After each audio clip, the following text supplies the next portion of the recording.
Je suis très heureux de l'accueillir parce que, notamment, elle était donc l'esthéticienne de l'année 2021. On va l'aborder dans quelques instants, mais elle brille dans le plus récent magazine Les Nouvelles Esthétiques Spa. D'ailleurs, on peut voir un article qui lui est consacré. C'est notre chroniqueur, justement. C'est Isabelle Plante qui est là. Salut. Salut, Alex. Puis on peut voir d'ailleurs dans ce magazine-là, c'est l'ambassadrice de ta clinique, là. Oui, exactement. Donc, la comédienne et chanteuse Kathleen Fortin, qui est l'image de marque de mon entreprise. Donc, je suis extrêmement fière de ça. Bien, bravo, parce que j'ai pu lire quand même, parcourir un peu l'article, puis on voit à quel point, justement, tu as développé ton expertise. Tu es aussi reconnue dans ton domaine. Alors, c'est pas banal. Puis parlons d'autres esthéticiennes qui sont reconnues dans leur domaine. Il y avait un gala récemment. Exactement. Et puis, début juin. Et justement, il y a une autre jeune femme de la région qui s'est distinguée dans le Grand Laval. En fait, c'est une grande fierté pour nous au Centre de santé Beauté l'Académie parce que l'année passée, j'ai gagné le titre de l'esthéticienne de l'année, mais cette année, la catégorie La Relève est allée à la lauréate Mégane Turgeon, qui est mon acolyte au travail. Elle a gagné le titre de l'esthéticienne de l'année La Relève en 2022, donc on est extrêmement choyés.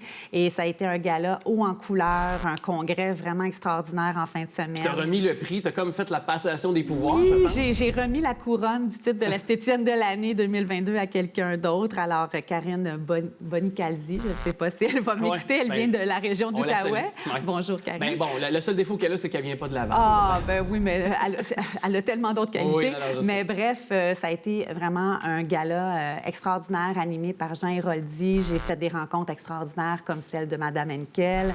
Alors, vraiment, ça a été une fin de semaine vraiment haut en émotion. J'imagine que c'est enrichissant parce que vous allez chercher peut-être un peu des techniques de d'autres. Vous parlez de votre réalité du quotidien en fait, entre esthéticiennes. Oui, exactement. Et c'est vraiment un congrès où toute la crème de la crème des esthéticiennes sont présentes. Crème de la crème. Exactement. Ouais. Alors, ils sont tous des expertes, des passionnés. Ils ont l'amour du métier. Donc, on est entouré de femmes qui nous ressemblent, en fait. Oui, c'est ça. Et j'imagine que c'est donc très bon pour l'avenir. Alors, bravo pour cette jeune fille de chez nous. Mégane, tu l'as nommée? Turgeon. Turgeon. Oui. Alors, salut Mégane. Puis on l'invitera bientôt, pourquoi pas, pour aller souligner son trophée, son excellence. Elle est une bienvenue à cette émission, bien entendu, en plus une Lavalloise duquel on peut être fier. Tu nous parles de cette réalité cette semaine pour la dernière chronique de la saison, entre autres avec l'adolescence, rime avec changement d'hormones pour les filles, les garçons, bien entendu, souvent l'apparition de poils, des fois qui sont pas désirés à certains endroits. Oui. Et comment aborder le tout? À quel âge, par exemple, doit-on commencer à fréquenter une clinique? Parce que c'est une grosse question. Oui, là. Exactement, et c'est une très bonne question. Donc, il n'y a pas nécessairement d'âge pour commencer l'épilation. En fait, lorsqu'on commence à avoir des désagréments par rapport à nos poils, et ça, c'est vraiment personnel à chacune d'entre eux, d'entre les adolescentes. Donc, il faut vraiment que ça vienne d'elles.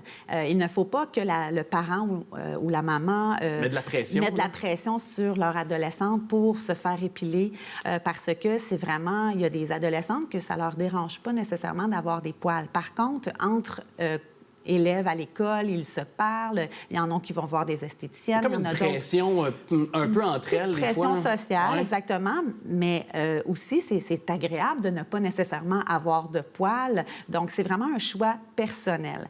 Donc, il n'y a pas d'âge pour commencer l'épilation en tant que telle, mais il y a plusieurs méthodes d'épilation qui existent. Donc, c'est vraiment à ce niveau-là qu'on doit choisir la bonne méthode selon ce qu'on veut comme résultat. C'est ça, approprié selon ce qui peut-être les choses qui nous mettent confortables. Exactement. Et d'ailleurs, concernant l'épilation au rasoir, tu sais, le bon vieux rasoir qu'on peut acheter, là, tu sais, c'est peut-être la chose la moins chère, la moins dispendieuse, mais est-ce que dans les faits, c'est peut-être la moins efficace aussi? Bien, en fait, le rasoir ne va pas augmenter la pilosité malgré le fait qu'il y a des gens qui pensaient. Il y a deux écoles de pensée. Il y a un mythe, là. Il y a un mythe là-dessus, mais c'est pas le rasoir qui va créer le poil. Qu'est-ce qui va créer le poil? C'est le système endocrinien, nos hormones. Donc, dès qu'on a un changement hormonal, on peut avoir une pousse de poil. Donc, on l'a à l'adolescence, on peut l'avoir après une grossesse, on peut l'avoir à la préménopause, à la ménopause.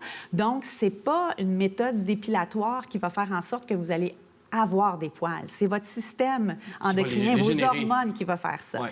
Donc, ceci étant dit, c'est que oui, les adolescentes peuvent aller vers le rasoir pour enlever temporairement leurs poils. Parce que tu insistes sur temporairement, là. Oui. Parce que les crèmes dépilatoires, les rasoirs ou les produits abrasifs vont vraiment couper le poil à la surface de la peau. Donc, le lendemain, on peut ressentir une repousse, on peut ressentir la tige revenir et aussi avoir un effet plus rugueux à la surface de la peau. Donc, on ne va pas vraiment... à la racine. À la racine du poil. On ne va pas affecter la racine du poil pour, justement, avoir une diminution considérable. Puis, donc, à ce moment-là, est-ce que c'est des crèmes? Parce qu'il y a des crèmes aussi qui existent. Oui, il y a des crèmes décolorantes. Ça aussi, c'est une autre problématique parce que ça va ouvrir les écailles du poil. Ça va colorer, mais ça va faire grossir et le poil va devenir plus gros, en fait. C'est comme, peut-être un mauvais terme, mais de l'engrais. Genre, exactement. Un peu, là, et quand l'effet de la décoloration est dissipé, eh bien là, le poil reste plus large. Donc, le diamètre est plus grand. Donc, c'est comme un pas d'avant, mais 2 pas de recul. Donc, qu'est-ce qui est préférable si l'adolescente veut vraiment diminuer sa pilosité et elle veut avoir une méthode moins coûteuse? La moins coûteuse, c'est l'épilation à la cire faite par une esthéticienne professionnelle et aussi expérimentée. Ouais. Parce que l'esthéticienne va avoir une technique spécifique pour arracher le poil d'une manière sécuritaire. Moins douloureuse, peut-être. Moins douloureuse aussi. Donc, ça va être beaucoup plus agréable pour votre adolescente. Et aussi, il n'y aura pas de déformation de follicules pileux qui peut risquer de faire des poils incarnés. Okay. Donc, ça, c'est bien important. Gros détail. Et aussi, l'esthéticienne va avoir des recommandations après l'épilation pour éviter aussi de faire des poils incarnés parce qu'il y a des gens qui ont des peaux hyper kératinisées. Donc, ça peut risquer de faire des poils incarnés malgré une bonne technique. Mais si on fait les recommandations à la lettre, il n'y a aucun souci à avoir et votre adolescente va avoir une peau lisse pendant minimum 3 semaines. Quand même. Et avec le temps, il va y avoir une diminution qui va aussi être remarquable. Donc, le poil va être beaucoup moins gros. Aussi, la densité va être beaucoup moins dense, justement. Remarquez, c'est ça. Oui. Il nous reste 30 secondes. Oui.